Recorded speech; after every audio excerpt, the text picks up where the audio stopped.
Hello everyone, welcome back to my channel. For those of you who are new here, my name is Robin. I'm a certified developmental editor and book coach. I'm also the lead editor and creator of the dark speculative fiction anthology publication, Dark Speculations, Tales of Various Shapes and Shadows. I've also had a number of my own pieces published in other publications, so I just wanted to make a video outlining the most important things to think about and to remember when submitting to literary journals and publications, because I do get a lot of questions about this from writers, especially new writers. We've designed Dark Speculations to be very welcoming to new writers. In fact, we published mostly new writers in the first volume, and we plan to do something similar for the second and third volumes as well. We highly encourage new writers to submit and get your work out there. So without any further ado, let's get to all the things to remember when submitting to literary journals and publications. So first off, why submit to literary journals and publications in the first place? Having your pieces published in publications is the best way to become an established author. It allows you to get your name and your work out there, and you never know when an agent or an editor may stumble upon your work when reading one of those publications that you're published in. However, this does not come overnight. It's important to keep submitting your work and getting your work out there continuously. Get started as soon as you can and don't give up, and don't be discouraged by rejections. A rejection doesn't always mean that it's to do with your writing or the story. It could just be that your piece was not right fit for the publication. I'll get to that later. In general, the more you publish, the more you get published, the easier it becomes to publish more. However, this doesn't mean that a writer or an author who's never been published before has zero chance of getting published by a big publisher, like one of the big 5 publishers. Depends on the book as well. Like, it depends on the book idea, the book proposal, a lot of different factors. It just gives you a better chance. The more your name is out there, the more people know and are familiar with you, and they know you for the right reasons in the writing and publishing community, then the higher the chance that agents will reach out to you because they already are familiar with your work. That being said, don't wait for agents to come to you, because that's just a sitting game. You could be doing so much more by reaching out and being active in the community, and that's usually what gets you the best results. Having your work appear in magazines and anthologies and other publications is, in a way, free promotion for your work. If you're not too keen on marketing, or if you're having trouble with that aspect of book writing and publishing, then it might be a good idea to have your work published by one of those publications, and they're doing all that work to market their publication, and your writing will appear in their publication, so you'll gain a bigger readership, and that'll help give you that marketing boost. Not to mention, your work and your name might appear alongside established writers in your genre, so that's always very exciting. Okay, so the single most important thing to remember when submitting to publications is that the editors of publications are, well, they're called editors, but they're not editors the same way that editors for hire are editors. What I mean by this is they are called editors, but they're not there to edit your work. They're there to read your work and decide whether or not to publish your work in that specific publication. They expect your work to be finished, so completed and edited already, and also formatted to the publication specifications before you submit to them. This is industry standard, and it's true for both manuscript publishers, so the ones you query and pitch to for an entire book, an entire manuscript, and it's also true for publications of shorter works like short stories, flash fiction pieces, and poetry. This means don't send unedited or unfinished work to a publication. This doesn't necessarily mean you have to hire an editor before submitting, but it does help. You want your book or your piece to be the best it can be and as polished as it can be before you send it off to an agent or to a publication. With the sheer number of submissions that agents and publications get, they're not going to have time to look over any work that's unfinished and unedited. They'll take one look at it and they'll scan over it at first, and if they see that it's not finished or not edited or formatted to the specifications, they're going to automatically reject your work, and you won't even know why. It's a good idea to really make sure that you don't make this mistake when you submit to them. You work hard to produce your work. Give your work the chance it deserves to actually be read by the publication. don't expect editors of a publication to do any kind of editing work. Make sure your work is edited, formatted, readable, and polished. This is why book coaches and editors are so important. And right now I'm referring to the editors that you hire to look over your piece, not the publication editors. This is exactly why they are so important to the process, because the publication and publisher editors are not there to do that same work that the editors you hire are there to do. In my opinion, it would be better to give them a separate name from the editors you hire, but I'm not the creator of this industry, so it's not up to me. And if you are looking for an editor or a book coach, I offer this service as well, so feel free to check the description down below for a link to learn more about that. How do you know when your work is ready to submit? 1, make sure it's edited to the best of your abilities or to the best of the editor's abilities who is editing your work. Make sure there's no grammar or spelling mistakes. Make sure the content is succinct, there's no sentences out of place. Basically, don't give the editor any reason to reject your work. 2, let it sit for a couple of days, then come back to it to revise it. Even just a few days will give you a fresh perspective on your work. 3, get an outside perspective on it. You can either use an editor, as I mentioned before, or you can join a critique group, or even just find a beta reader or someone who would be likely to read that genre that you're writing. Have someone read over it and hear their thoughts about it. 4, submit it once you feel it's ready and once you have outside perspective feedback on it that others think it's ready as well. Don't keep sitting on it and going back over it a million times. That doesn't help your work get out there if you're not putting it out there. Continuously writing and submitting many different works to many different journals and publications will help you avoid this. Tip number 5, and this is a useful one, is to focus on the beginning and the title, because this is the first thing that, whether it's an agent or an editor or a reader, this is the first thing they see, and you want them to really get hooked by that title or first sentence or paragraph.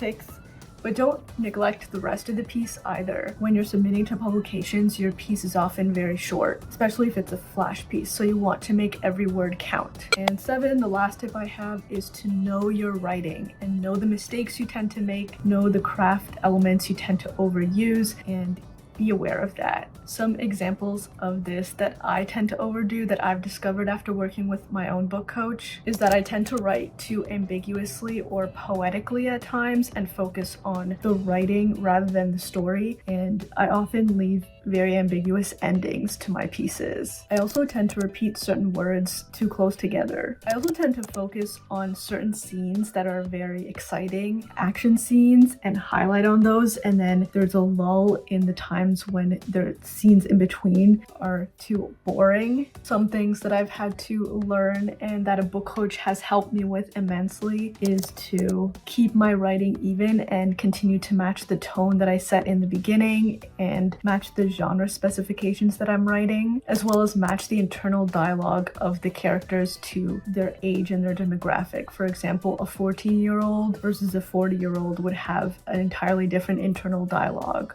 So find your own writing tendencies and watch out for them when you're writing and submitting. Okay, now let's talk about the different types of publications.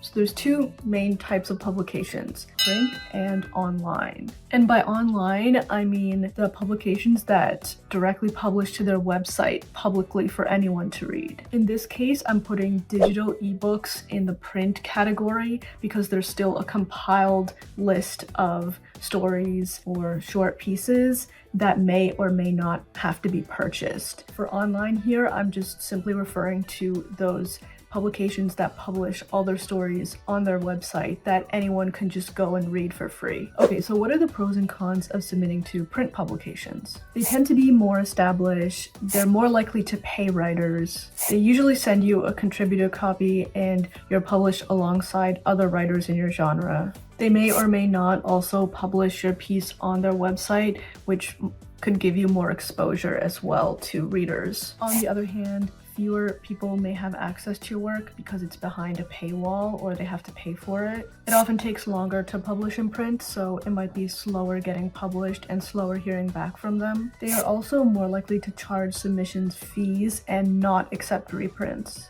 And just as a side note, a fair publication should at least offer writers who are published within their publication a free contributor copy, even if it is a digital one, because a writer should have access to be able to read their own work for free. Okay, so moving on to the pros and cons of submitting to online publications. They often have a large established group of readers. It's easier to share and promote work that's published online. There are certain audio and video options that can only be done online, and they are often faster to respond and faster to publish. On the other hand, they're sometimes not taken as seriously. There are also fewer options for your work that's published publicly online. It might be harder for you to use that as a reprint and have that published as a reprint in a future publication. With online publications, you also don't get the satisfaction of receiving a physical copy that you can put on your bookshelf.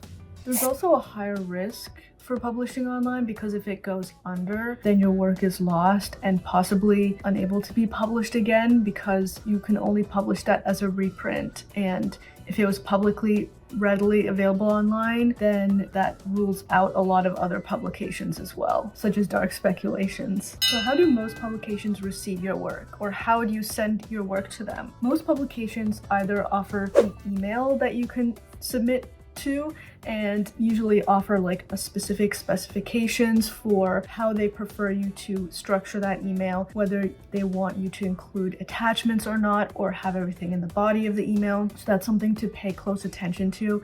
Or they use software such as Submittable, where they can easily track your submissions, and it's just a portal. You'll rarely ever see a publication that accepts mail submissions anymore. There are very, very few. So what do publications often ask you to include in the submission to them? First of all, your story, of course, and it's usually in the form of a Word document, an attachment. They often also ask for a cover letter and a bio. So for the cover letter, even if they don't specifically say that they want it, assume that they want it unless they say they don't want it. So the default is to include a cover letter and to include it in the body of your submission unless otherwise specified. I've included more details about the cover letter, specifically what to put in it, what makes a good cover letter, and examples of some good cover letters in an article I wrote, and I provide details and everything in depth in that article, so I suggest you check that out. I will link that down in the description below and put stars around it to highlight it so you guys will be able to see which link it is. Just like for the cover letter, the bio, short for biographical statement,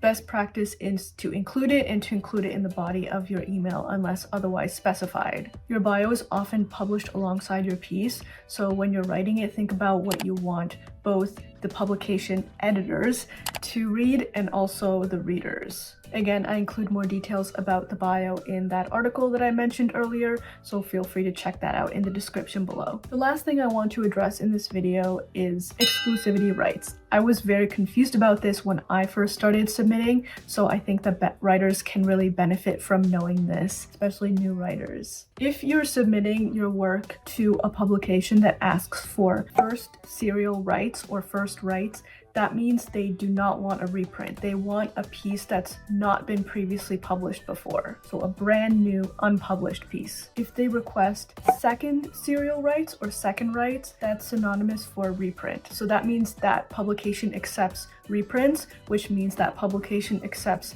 pieces that have been previously published elsewhere. However, there is also another thing to look out for, which is exclusivity rights. You want to make sure that the publication that publishes your work asks specifically for non-exclusive rights. They may ask for exclusive rights for a short period, and then after that period is over, then the exclusivity rights go back to you, which means they ask for the non-exclusive after that period is lapsed. The three most common ways that publications operate is either they will outright just ask for non-exclusive rights. That's what we do at Dark Speculations. We just make it simple by asking only for non-exclusive rights, which means once we accept your work and publish it, you can publish it as a reprint wherever you like, as long as you credit Dark Speculations as the original publisher, if it was originally published with Dark Speculations first. The two other most common ways that publications function is either they will ask for exclusive rights for a certain amount of period, usually up to 6 months after they've published the piece, and then after those 6 months or however long have gone by, then that exclusivity right returns to you and then you can publish it as a reprint. So essentially during that time when they have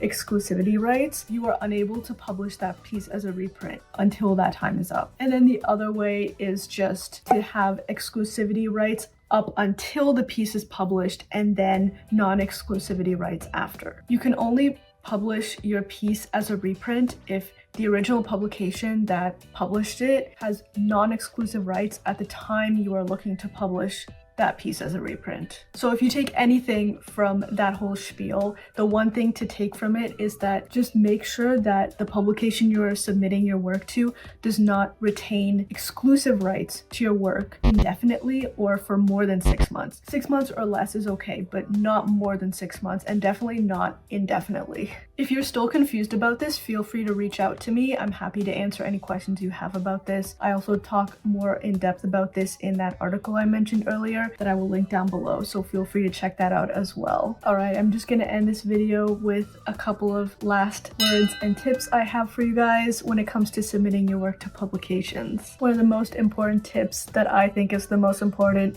is don't be discouraged by rejections. You're more likely to have rejections than acceptances, especially when you first start out. So use that as an opportunity to learn and grow as a writer and get better for the next time you submit. Also, don't rule out a publication just because it has rejected one of your stories in the past. That story might have not just been the right fit for the publication, or there might have been other reasons why it was rejected, and another story that you write might be the perfect fit. Just make sure you don't submit the same story that was rejected by that publication again to that publication, because that will surely be rejected again. Use a tool such as an Excel spreadsheet or Trello to track your submissions to make sure you don't submit to the same place twice. It's always a good idea. I will make another video about how I use Trello as a tracker for my submissions. I think that might be useful for some writers, so I'll make that video at some point, so feel free to subscribe to this channel to be notified when that video comes out. And if you're questioning whether your piece is the right fit for that publication or not, the best solution is just to submit. Worst thing they can do is to reject that specific piece, and then you can just move along or choose another piece to submit to them. It doesn't hurt to try. So when in doubt, do not self-reject, and make the beginning and the title memorable. And last but not least, consider hiring an editor to look over your work or a book coach to help you write the best version of your story that you can write before submitting it to a publication. Dark Speculations is currently open for submissions for Volume 2, so feel free to check that out. I will link that down in the description below, and we'll see you guys in the next video. Until then, happy writing and happy submitting.